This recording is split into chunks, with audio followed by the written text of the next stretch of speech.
निराली शान देती,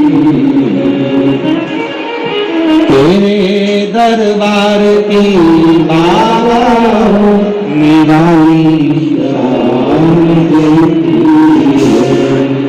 तुझे देते नहीं देखा झोली भरी तुझे देते नहीं देखा झोली भरी मुख दुनिया मोरे बाबा तू मुख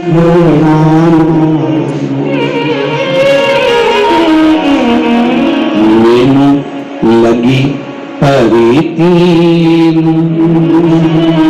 बाबा तू है जो प्रीत जुड़ जाए शंभू से। पार्वती जी ने प्रीत जोड़ ली महादेव से और बाबा से प्रीत जोड़ी तो भोलेनाथ जी ने पार्वती को स्वीकार करा। समय आया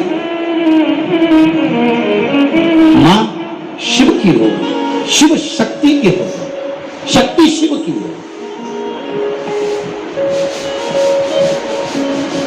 जो शंकर भगवान और माता दुर्गा जी को, पार्वती जी को, देवी जी को अलग अलग मानते हैं, जो ब्रह्मा विष्णु और महेश को अलग अलग मानते हैं, जो राम कृष्ण और शिव को अलग अलग मानते हैं, समझ लेना कि उनकी बुद्धि में भगवान बैठा ही नहीं।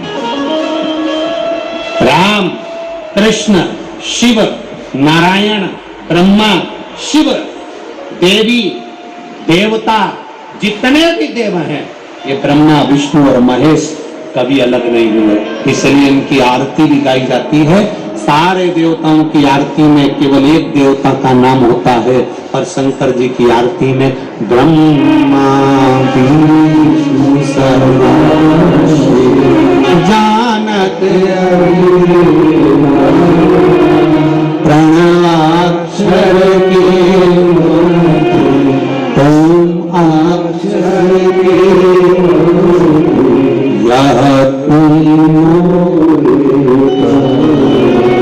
यहाँ शिव के लिए शंकर भगवान, अगर कोई कहे कि राम अलग है, कृष्ण अलग है, ब्रह्मा अलग है, विष्णु अलग है, अगर तुम पुष्करराज के मंदिर में भी ब्रह्मा जी का भी दर्शन करने जाओगे तो ब्रह्मा का दर्शन कर कर भी अगर शंकर तुम्हारे दिल में बैठा है तो ब्रह्मा में भी शिव नजर आएगा।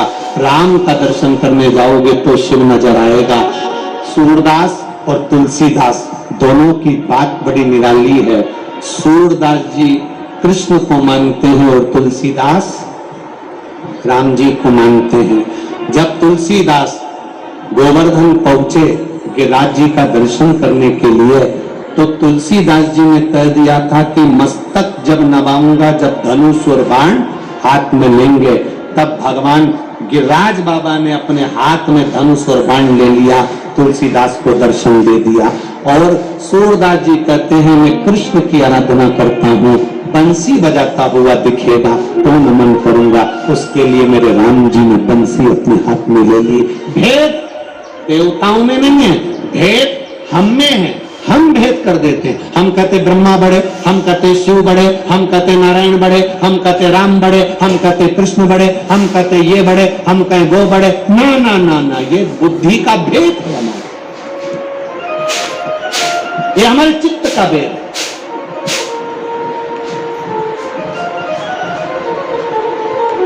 कि भजन कर रहे हो तो समझ लो शंकर जी का भजन कर रहे हो, आप शंकर जी का भजन कर रहे हो तो समझ लो दुर्गा जी का भजन कर रहे हो, आप राम जी का भजन कर रहे हो तो समझ लो शिव जी का भजन कर रहे हो, आप कृष्ण का भजन कर रहे हो तो समझ लो शिव जी का भजन कर रहे हो। कोई अंतर नहीं है।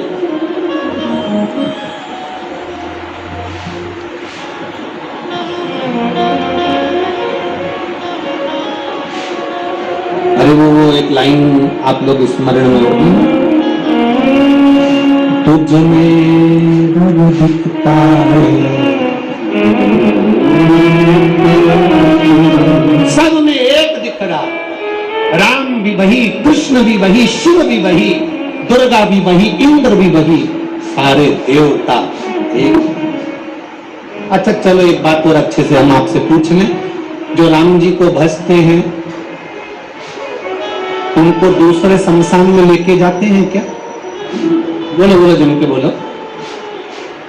होटल 10 तरह की हो सकती है, चाय की दुकान 10 तरह की हो सकती है, पर शमशान एक ही। राम कहो चाहे श्याम कहो, चाहे ब्रह्मा कहो, चाहे विष्णु कहो, चाहे देवी कहो, चाहे महादेव कहो, आखिरी में जाना तो शंकर जी के पास ही है, क्योंकि शमशान में वही रहता, उसी को श्राप लगा तो वो अकेला रहता है। जाओगे भाई, गुलाब जामुन खाओ चाहे रबड़ी खाओ, जाएगी तो नहीं। हो सकता है गुलाब जामुन इधर बाजू में आ जाए और रबड़ी इधर ना। एक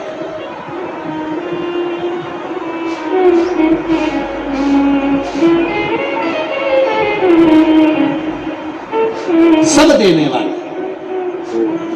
तो कालदर्शी मां पार्वती जी के शरीर से, तन से गणेश जी महाराज का प्रागट्य हो गया। श्री गणेश जी महाराज पधार रहे हैं, जोरदार ताली बजाकर स्वागत करिए। आओ भक्ति से, आनंद से। आप पूरे पुष्कर वालों को, अजमेर वालों को, आसपास के सारे भक्तों को मौका मिला है शंकर के भक्तों की सेवा करने का। 12 तारीख से ये कथा 11 को समापन हो जाएगी, 12 तारीख से अलवर में चालू हो जाएगी। अलवर के आसपास क्षेत्रवासियों से निवेदन है, 1 बजे से 4 बजे तक कथा चलेगी। शंकर के भक्तों की दिल से सेवा करिए।